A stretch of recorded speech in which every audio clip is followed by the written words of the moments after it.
Hi everybody, my name is Greg Henniger. I am a member of the community team and I'm joined by Scott Lane, the game director. And we heard you loud and clear that you liked the last one, and so we're here to do another. But also through the gypsum casts and crafting, so we're trying to integrate a lot of different ways to get this resource into the game. Is it going? Would he get 200 shards? Hey, that's pretty fucking good, actually. Players noticed because we have some amazing folks on our team who have been level 60 for forever. Right. Like they are like the tried and true, and then you have very casual people, and we just kind of walked into some situations that maybe we shouldn't have walked into because.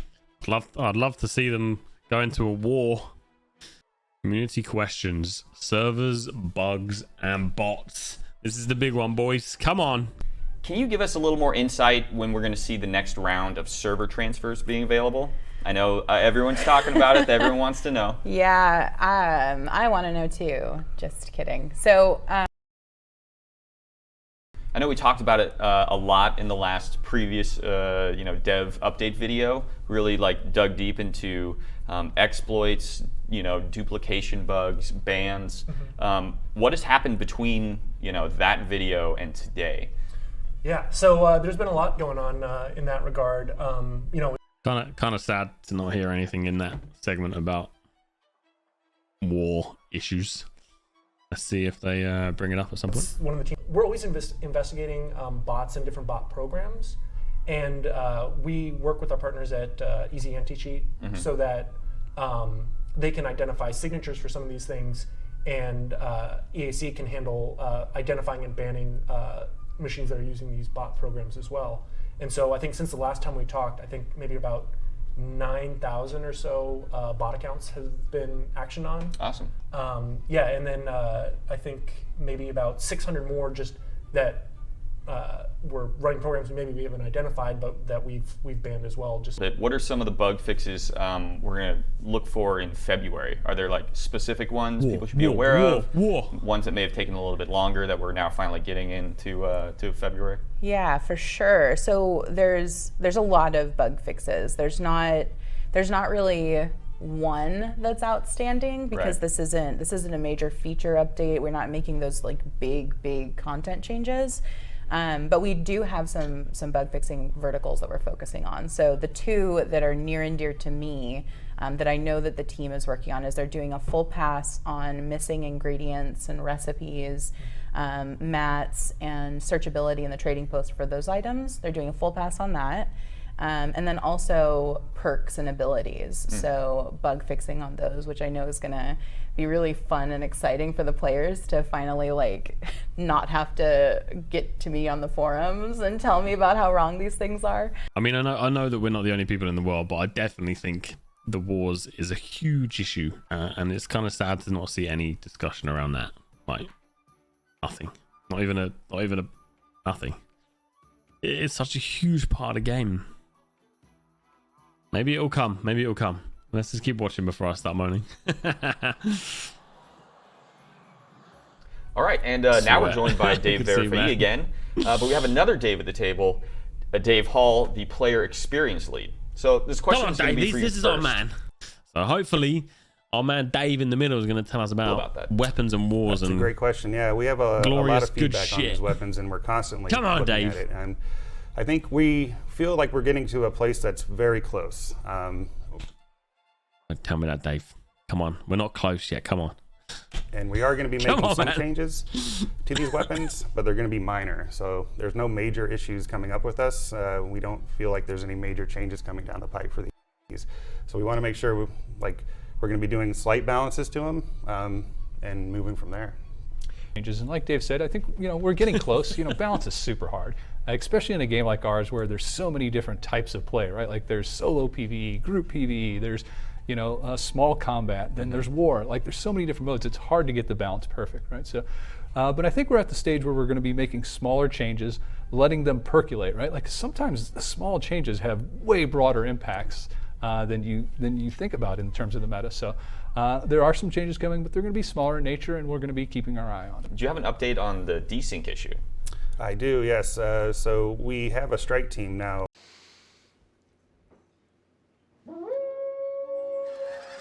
formed around the desync issues, and we already just put out something in our weekly. We got a strike team. Well, by the strike team for the desync. I like this guy, man. I like this guy. On top of that, weapons are still a thing. We are working on, and I think we talked about it last time, Blunderbuss is going to be the next weapon we're releasing. We're heavily working on that. We're playing it a lot internally in the team. It's super fun.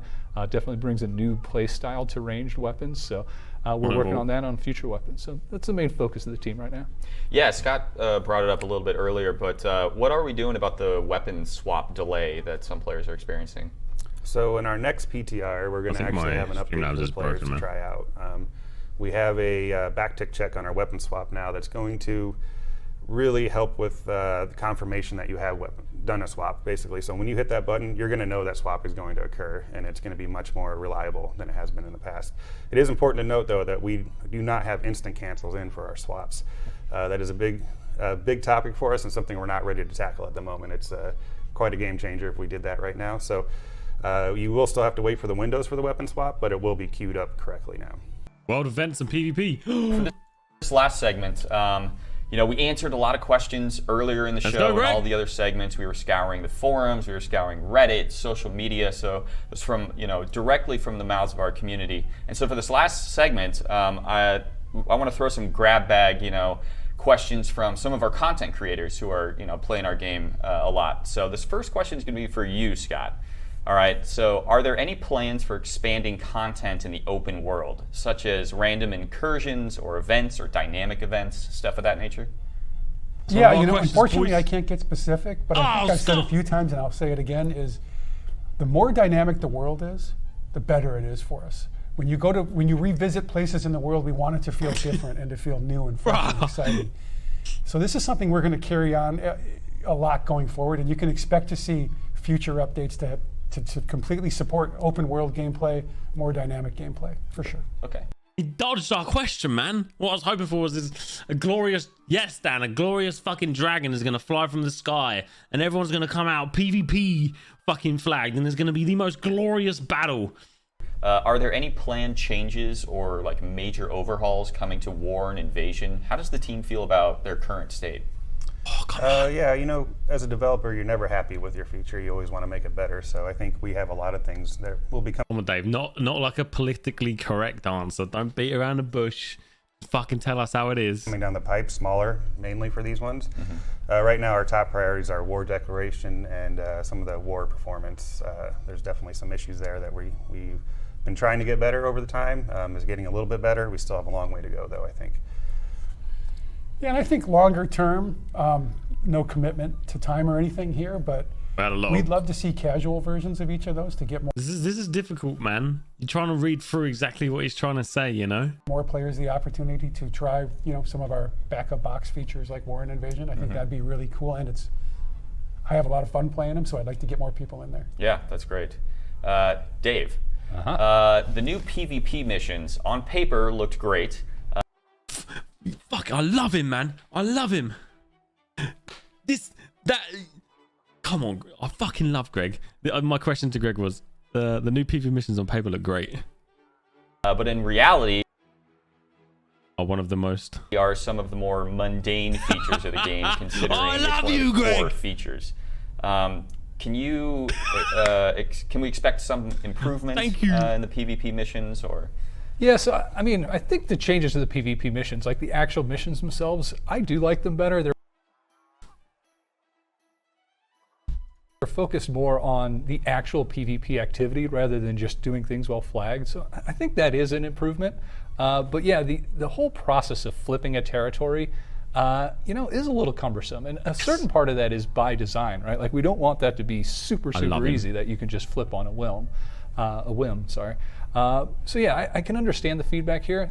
This is something we're looking at. You know, it's not an immediate priority on something that we're going to be jumping on, but we're going to keep our eyes on it. Okay. Greg, thanks for asking the question, man. I don't know, how do you guys feel? Like, I don't know how many of us are genuinely listening and watching, but in the current state of the PvP missions, please just say something. Are you happy with them? Are you unhappy with them? Tell me what you think about them. Like, so many people that watch us and hang around with us PvP mission together. We play for the wars. We play for the fucking fights. We play for PvP. Tell me, man. Tell me the question I asked is not wrong. Who can be happy with them? When it's time to do PvP missions, I roll my eyes. It's crap. Dude, PvP was chopping down trees at some point. I have never done them. Missions need to be improved. Just beefing around a bush, beating around the bush on everything. They don't deserve my happiness. Missions need to be improved. Now they're boring as fuck. Need a lot more variety. What PvP missions? You mean the territory swap quests that have no... We literally got paid to do it because no one wanted to. Tedious, boring, can't be asked with them. Would rather pay a gold cost to declare. They've been awful since day one and they're even worse now. Sucks. Thank you for giving me your instant feedback, man, because I know that's a tough question for Greg to ask, and he pretty much asked it, you know, word for word from me. So I appreciate that, because that's, you know, I asked it in a pretty dickhead way. You know, the PvP missions on paper look great, but in reality, one of the most mundane features of the game. For him to ask that to these people is unbelievable, because you know, I'm basically telling them that their PvP missions are shit and they're boring, and he fucking said it. So, you know, absolute props for them to take it on. But, you know, I feel like the response is a bit like, it is what it is, deal with it. And I think that's gonna be, I don't know, man. I don't know. I think so many people who PvP want good engagement before you attack a territory. In the moment, we've got one coming up, right? We've got a PvP night coming up. I have to plan it like 4 days in advance to try and rally the people so we can get in there, because most of the time you can only do one PvP mission because the forts are locked. So you need even more people. Half of us will go to the north on the map, half of us will go to the south. By the time we're halfway done, the enemy might realize, and maybe a few of them will come out, but you still need a Zerg to do the missions. The rest of my question was something like this: can we expect to see these improved? A suggestion we discuss all the time. For example, if a territory is controlled by Syndicate and Marauders capture the fort, the influence will increase over time, essentially driving people from factions to continuously fight for control of the fort. In turn, creating small scale. If people don't give a fuck about defending their territory, fine. People will just need to either keep going back to claim the forts like we do already, but that will increase the influence. And then obviously, if someone, like we had the other day, we had a great fight of OnlyFins. We went to the fort, we claimed it. It was a cheap faction. What was it? Cheap travel fort. So they came back to take it back, and we were still there. Then there's 2 of us against 1 of them, and then 3 of them came against 2 of us, and then 4 of us against 3 of them, and it just grew and it grew and it grew and it grew until we had like 20v20, and it was fucking epic.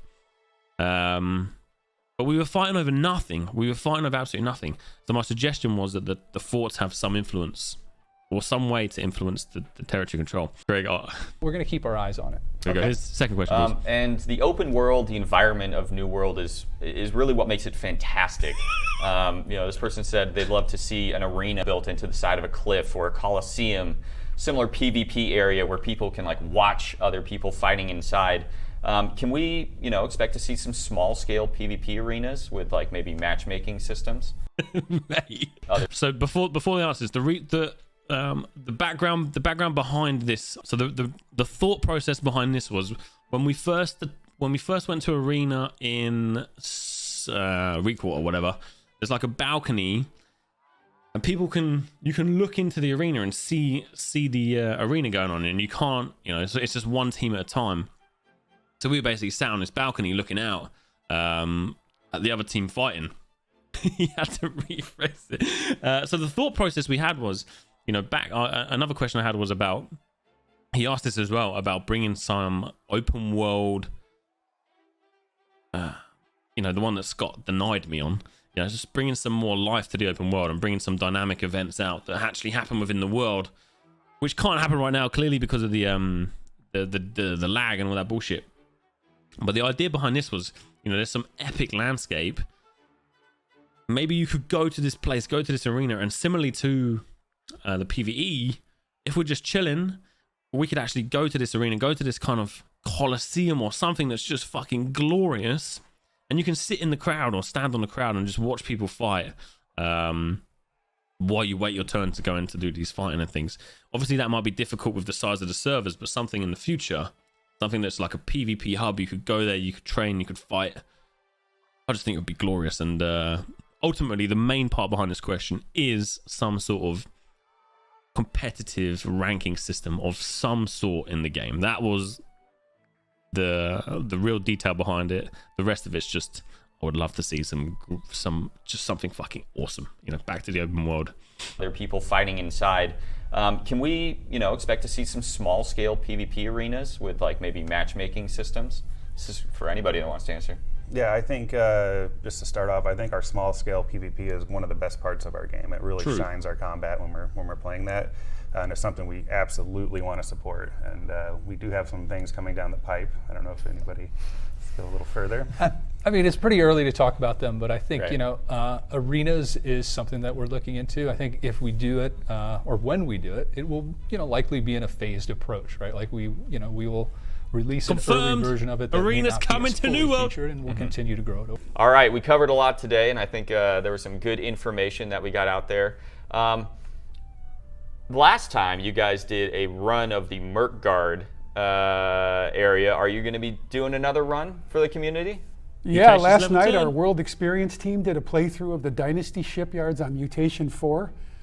Stumbled a little bit. It'll be a good watch. Hope everyone enjoys it. You'll have to tune in to find out how that one goes. Yeah. And you know, you let us know that you found the first one valuable, so we decided we're going to do a couple more of these. Please let us know if you want us to continue to do them, and you continue to find them valuable. I think we'll find the time to get some more transparency out to the community. On the next episode, we're going to be sitting down with our customer service team, kind of deep diving into how they deal with bots and bans and player reports and things of that nature. We're going to look right around what February is up to, and then looking a little forward into March. Yep. All right, so we'll see you next time. Well done, Greg, mate. Well done. Fantastic. Let's just chuck a cheeky comment on there.